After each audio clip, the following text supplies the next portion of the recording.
just don't want to go asleep because it's like the molecules of the air vibrate differently. We spent a lot of time in Mexico, in the country, on the last tour.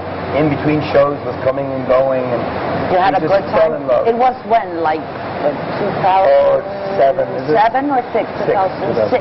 2006. And that's your next stop in the tour, no? Mexico. That's right. Are you willing to go? Are you looking forward? And I suppose you're aware of what's going on in Mexico. Oh, of course. Well, tell us more. Okay. Besides our usual problems, endemic problems like poverty, corruption, lack of education. Now it's violence, a lot of violence. There's a war, actually. There's a war against the traffic, drug traffic. Yeah, drug gangs. Yeah. So, are you aware of that? And what are you going to do with that? Because I know there's always, in every concert, a message to address something of what's happening. It's hard. Yeah, it's very hard. It's hard for us because we don't know the subject well enough. I mean, you have to know the subject. The world knows what's going on in Mexico. The world knows that Mexico is fighting a grand evil, and we're with you. And we hope that, and we trust you will prevail. But it's just not right for the rest of the world because they miss the mystery of Mexico. They miss the magic. They just see this on the news. They have this picture of Mexico. And it's not all over. And it's not the Mexico that we know and we love. And it's, I'm sure it's a complicated story, and I'm sure that the whole world is taking advantage in a way, blaming this problem on Mexico, but it's everywhere. It's all over the world now, these gangs. It's just a shame Mexico is taking the heat for it. One thing that I want to say about Mexico, when the flu virus was first detected, I just thought Mexico were very courageous to state that there was this outbreak, and I think the country took a big hit as a result of doing so, and it's a sign of great courage, I think, moral courage to have that kind of attitude, and I think a lot of countries around the world should be very grateful to the stance that the country took on that, because a lot of countries would have hidden it and pretended it didn't exist. There's people who thinks actually that legalizing some kind of drugs, soft drugs, wouldn't solve the problem, but would help in this drug dealing thing. What do you think about that? Do you have a resident expert on drugs? Well, but you've been playing for how long? About 12 years. 12 years. I think it's a really difficult issue. I mean, I mean, whether or not drugs are effective for people to take or not, the same thing. That's one side of it. But criminalizing people for taking drugs, I think that's more of an issue.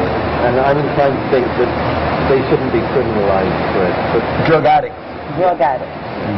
So I don't know whether taking drugs is good or bad, but I don't do it anymore. You mean they're victims? They're not you shouldn't criminalize people who do drugs. I mean, you hear about it a lot in the United States, where people who smoke a small bit of marijuana can be in prison for long periods of time. That doesn't seem like a good policy to me. I mean, these people are not criminals. Okay. What do you think?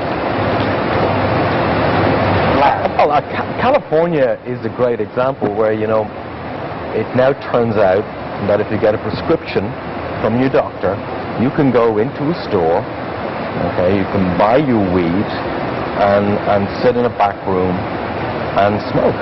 And there are towns and small cities all around California in particular that this is how they bankroll everything else. That's how the city survives. And I find that kind of extraordinary in a country, as Adam says, that for a lot of people, possession of marijuana, you will end up, you know, if it's 3 times in a row, 3 strikes in a row, you can go to prison for 10 years. It just seems, on one hand they say, well, drugs are bad, and on the other hand, if you get a prescription from a doctor, you can go in and you can, it's just a little nonsensical. There doesn't seem to be any clear idea. Nobody seems to know what to do. Nobody's actually sat down and thought, what's the right thing to do? How do we do this? Nobody knows how to fix it. Do you like tequila? We do. You do like tequila. Okay, I'll be waiting for you, expecting you in Mexico. Is that a promise?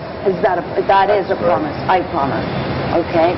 My place, everybody. Thank you so much. Lots of tequila, barrels of tequila. Not for you. Thank you. Thank you very much. What's your leather jacket? My leather jacket it gets tired, and sometimes it likes to, you know, rest. Okay. But it'll be ready for tomorrow night. That was great. Thank you very much. You're really just a conversationalist. Oh, yeah, I do. I love That's what your thing is. that's what I like. You're not an interviewer. Thank you. No, yeah. Thank you so much. Really. Enjoy your show tomorrow. Thank you. Take care. Thank you. See you in Mexico. Yeah, of course. Bye-bye. Thank you. Mexico. Bono, do you like your nose? You got Because your nose, you like it? Yeah, because I have a very big nose. So Yours are beautiful nose. You see, my mother's maiden name is Wang. And that is a Jewish name pretty much everywhere except Ireland. So Really? we could be cousins. yeah. Thank you so much. Can I have a picture? Oh, yeah. And can I tweet it or no? Yes, of course. I actually think my power... Can you take one of my nose, please? just a close-up. See, the nose. Because I actually think my power comes from my nose. I do it with, okay. Wow. Your nose. Beautiful. Thank you. See you guys. See you. Muchachos, gracias. Thank you so Muchas much. gracias. It's alright.